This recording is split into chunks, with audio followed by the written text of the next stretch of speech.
I'm with Joe Altman from Denver, Colorado, who broke a huge story last week about Eric Coomer, who works for Dominion, which is based in Denver. And Joe was on a ANTIFA line where they were speaking with Eric Coomer. And when was that, Joe? It was end of September, so I think it was around the 27th of September. So very recently.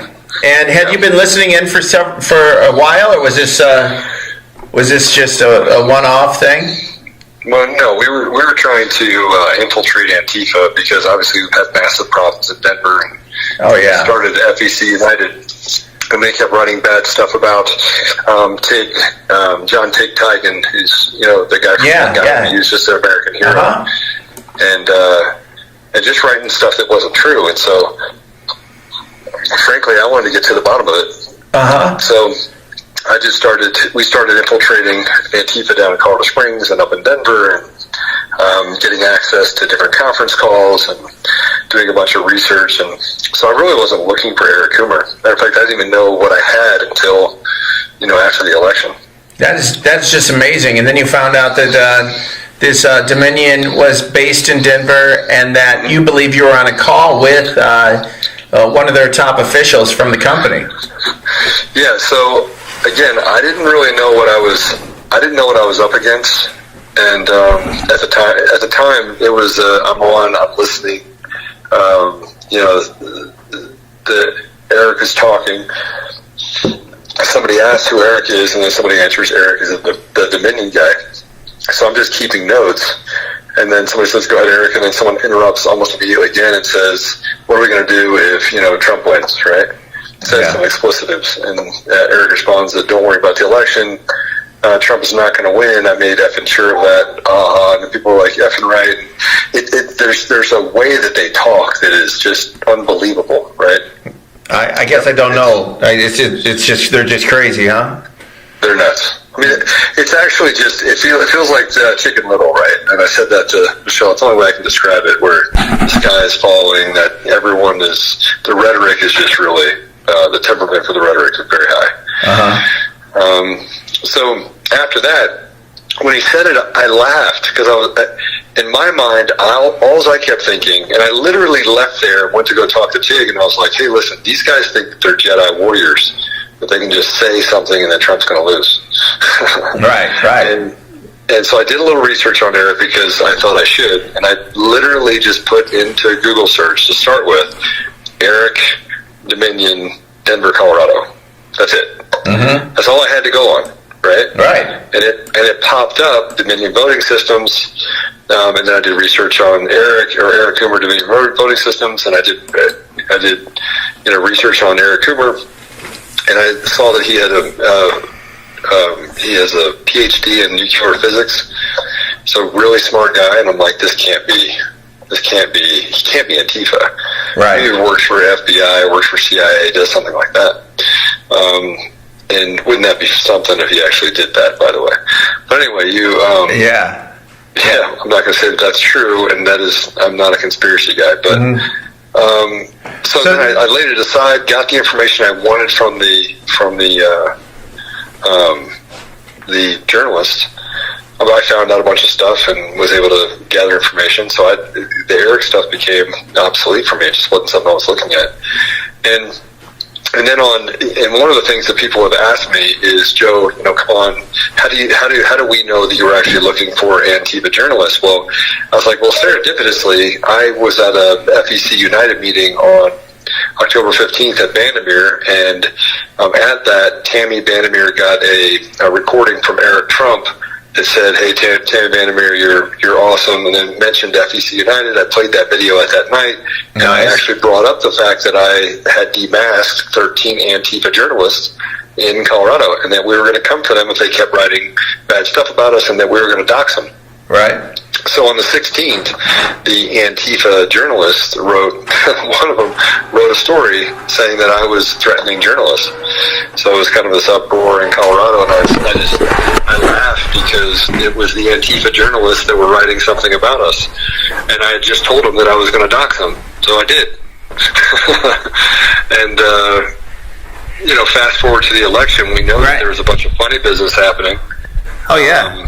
And by the way, for the Antifa journalists in Denver, for people who aren't familiar, there's a lot of speculation that a couple of those people during that shooting in Denver just weeks ago of a Trump supporter, that there were some journalists who were working with Antifa at that rally. Isn't that right? Yeah. Matt Doloff is definitely Antifa. He's absolutely 100% radicalized. He's a part of the Our Revolution.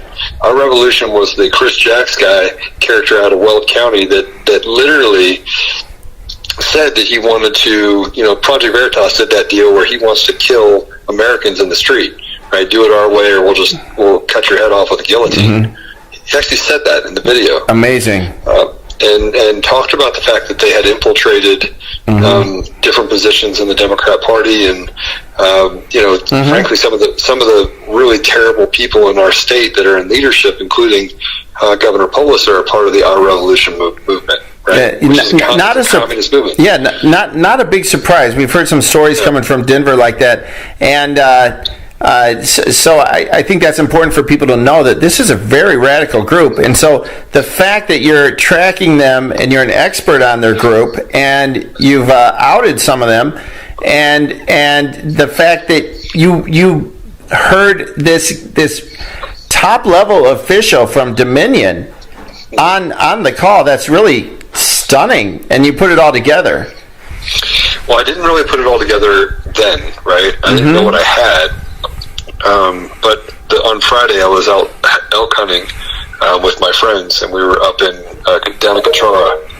And I was sitting on the couch, and I got a text message and a couple messages saying, "Hey, look, I want you to read this article." And it was an article, and I typically don't read the articles because I get so many text messages, like 200-300 a day. Wow. But I read it, and Eric Coomer was in there giving him a statement as to why the computers went down for multiple counties in Georgia during the middle of the day so they could do a software update. And I was like, wait, what? And I saw Eric Coomer, and I go, oh my gosh. And I was just sitting there on the couch, and, Gordon's talking to me. He's my friend. He's talking to me. And I'm like, listen, just leave me alone for a minute. I gotta dig into this. So I started digging into it, and looking for Twitter handles and Reddit posts and anything Eric Coomer could have been associated with.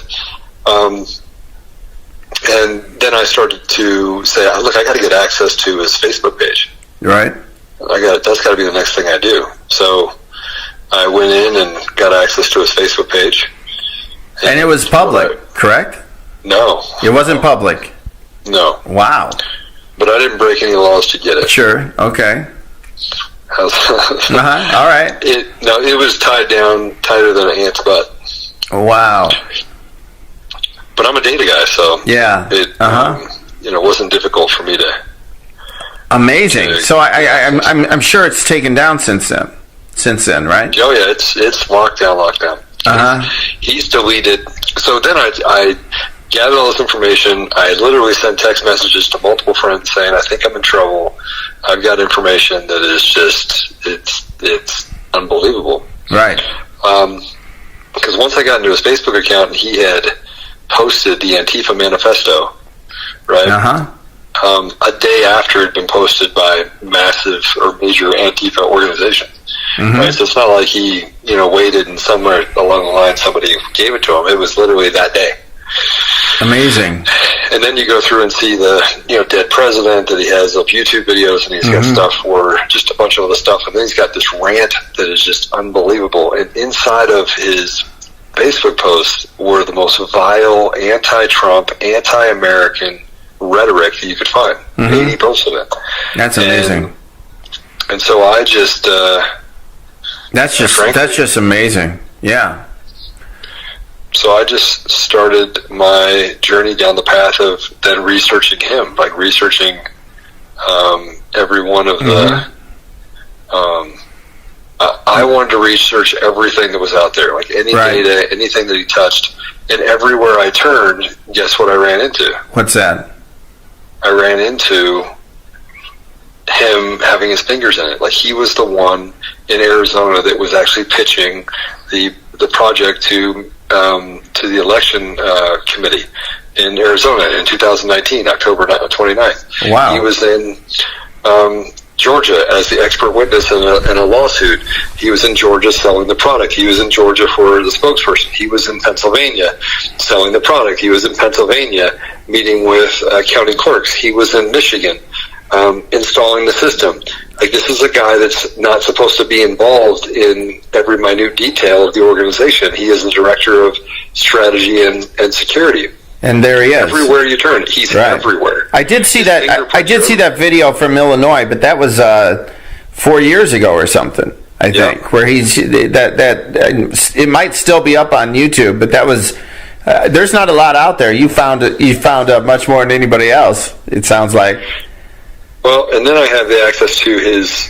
Once you get into his Facebook page and you can see that, the rest just becomes. That's amazing. It's scary stuff. So scary stuff. That sounds real scary, and I'm glad you have protection. So once you came out with this stuff, then what happened? I mean, obviously, a lot of people have been looking at Dominion since the election, and some very strange numbers coming out. We've reported that at Gateway Pundit, and you broke this story, and I'm sure all hell broke loose, right? Yeah, it did. It broke loose for me, so I couldn't get anybody to pay attention because there's so much going on. Right. And so I actually sent you guys something too. I sent it to Rogan. I sent it to everyone. Oh, I'm sorry, Joe. I've been bombarded. I usually I go through I shouldn't probably even say this in public, but I go through the email myself, and but I've just been bombarded, so it's just been too much information. I know you know how that is. Anyway, I do, and so I just took a very patient approach. I mean, I'm not I think the scary part for me is I had to get out, and so I have Conservative Daily podcast. I started Conservative Daily 11 years ago. We're one of the largest advocacy group for conservatives in the nation. We have like 800,000 members, and but I started this podcast back in March, and I've operated under the moniker of Joe Otto as a kind of a media name, and because I'm a business guy, right? So, right. And then, unfortunately, through all this, I had to just come out and tell everyone, look, Joe Otto is Joe Oltmann, and I need to share this story with you. And so on Monday of last week, I did a 2-hour special and laid it all out for everyone who Eric Coomer was, and then I put it out on Twitter, and then everyone started picking it up, and then Michelle Malkin picked it up, and then as soon as she did, my Twitter followers went to like 250,000, and then Twitter stepped in and shut down my Shut it down. I remember that. I was watching it one night. I was one of the people. I was like, holy cow, look at this. And then the next day, I went back. It was gone. So, that's it's criminal that they're doing that, by the way. You have information that's truthful that should be released and is very much, there's nothing wrong with it, and they're going to just shut you down because you're exposing absolute fraud. So and frankly, Twitter then has whitewashed all of Twitter and taken down anything that's Eric Coomer. Right? And you've noticed they've scrubbed it from the internet. A lot of so literally that's what caused it. Is that I put it up there because I have these things that check whether or not data stays up. Right. We have archives, and all of a sudden Eric Coomer was coming down everywhere. They were pulling it down everywhere. Amazing. Who do you think was doing that? I think that big tech has played a part in weaponizing this election. I think that we're talking about a coup. Oh, yeah, absolutely. And the media is involved in different roles, and maybe they don't know what everyone else is doing, but they're certainly all in on it, it appears. Well, I know that Twitter is in on it. I know Facebook's in on it. Oh, yeah. And you think you have? Well, I mean, I say yes just because of the fact that they've suspended me twice since the election for 12 hours. For putting up things that are completely accurate, but they suspended me anyway. So, they suspended me for attacking Antifa the first time. Amazing. Like I attacked Antifa, and because they were attacking TIG, and I didn't attack them, I just called them out. Right. And they said that I was using hate speech because I told them that they were a bunch of clowns. I actually called them a bunch of clowns. Wow, and that was enough. That's insane. Tell me, Joe, about since this story broke and you've made a few interviews that have gone viral. What repercussions have you faced? You mean like any threats or anything? Yeah. Mm-hmm. Oh yeah, I've had lots of threats. I mean, the threats when it originally went out with Michelle Malkin came in pretty consistently, and so I probably had hundreds of them where I've now I just monitor like Reddit, and I monitor places where there might be issues that I know in advance that there are going to be issues, and but yeah, I mean, I have security for my family. I have. Wow. Yeah, it's not been, doing this is not on my list of Christmas card things to do, right? Yeah, absolutely. And you think from our previous discussion, you think this Coomer is just nuts, huh? Just look, I don't know of anybody with sensibilities that would talk the way he talks, acts the way he acts, yet maintain his composure when he's, I mean, you've seen some of the videos where he's talking very intelligent. Sure. Comes off very professional. Yeah. When he gets behind closed doors, he's a lunatic, right? Wow. Scary. He becomes unhinged. He says things and does things and posts things that are anti-American sentiment, right? Yeah. And that's what Antifa is. They're against the United States. They're against what we stand for as a country. Oh, absolutely. So I did send everything to my psychologist friend and said, tell me what you see. And he goes, this is classic sociopathic behavior. Wow. And so you're dealing with a guy that's a sociopath. And I go, all right, so what would you say if, to this type of individual? I was like, and I said, what if I told you that this person has a PhD in nuclear physics and is responsible for nearly 70 million votes across the United States with a election system? And he goes, you're kidding, right? And I was like, no, I'm not kidding. But I'm like a dog with a bone. So I've been digging. Right. Jim, I've been digging into this for quite some time. And so I finally called one of his friends that happened to post on one of the posts that he had on his Facebook page. Right. And I was like, hey, how you doing? He's like, yeah, who is this? And I was like, my name's Joe Altman. And he goes, I can't. And I was like, you hang up this phone and you'll be the next person that I put on Twitter. Wow. And so I was kind of a jerk, but I wanted to know the truth. And I was like, look, you have to give me something. What kind of guy are we dealing with here? Right? Right. And he goes, look, I have a family. I don't want to get involved in this stuff. Wow. I'm a professional. And I was like, yeah, you were one of the guys that said something very derogatory and agreed with him. I said, do you want me to read it to you? He goes, no. Wow. I go, okay, well, give me something. And he goes, all right, Eric has always been insane. He's insane. Everyone knows he's insane. They think he's insane, but they just accept him because he's just insane. And I was like, so you think the guy's insane? He goes, 100%, he's insane. That's scary. So this is one of his friends saying he's insane. Yeah, one of his close friends. That's real scary, So wow. I tell you what, Joe, I'm going to cut this off. Is there any final thoughts that you'd want to give Gateway Pundit audience on this? And we can certainly talk in the future, but anything closing in this conversation? Look, I want to make this very clear. I am a Trump supporter, but I'm more of a supporter of the Constitution and this country. And so I don't think that had Biden won, and he won legitimately, then we would have accepted the election results and we would have moved on. Right. But you can't ignore math. You can't ignore science. You can't ignore the guy that has his finger on the election that is absolutely insane. That is writing things about the president dying and the U.S., effing the U.S., and expect that's a nonpartisan individual that is not going to put his finger on the voice of the American people. Right. And that's what we're talking about here. We're not talking about, did they cheat by a few thousand votes? They stole an election, right? They absolutely stole an election. The Benford law shows that the irregularities just for Biden across all of the states that Dominion is in are off the charts. Yeah. They would cause you to go to prison for a long time if the IRS ran this equation and it came up with this many irregularities. Mm-hmm. You run a REMA analysis, you run all the different mathematical analysis, and you come to the same conclusion, and that is it was a massive cheat on the American people. Absolutely.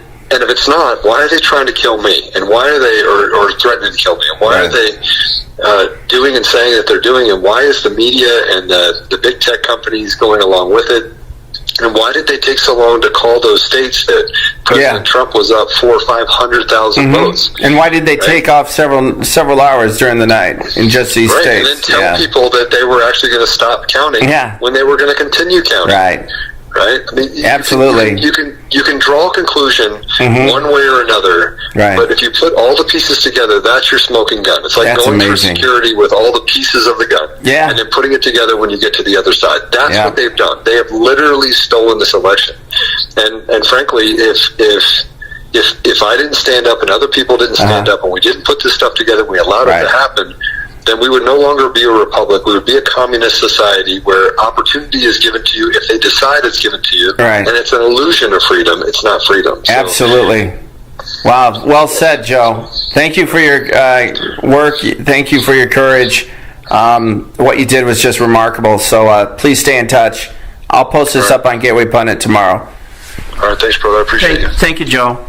Okay. Talk to you later. Bye. All right. Bye.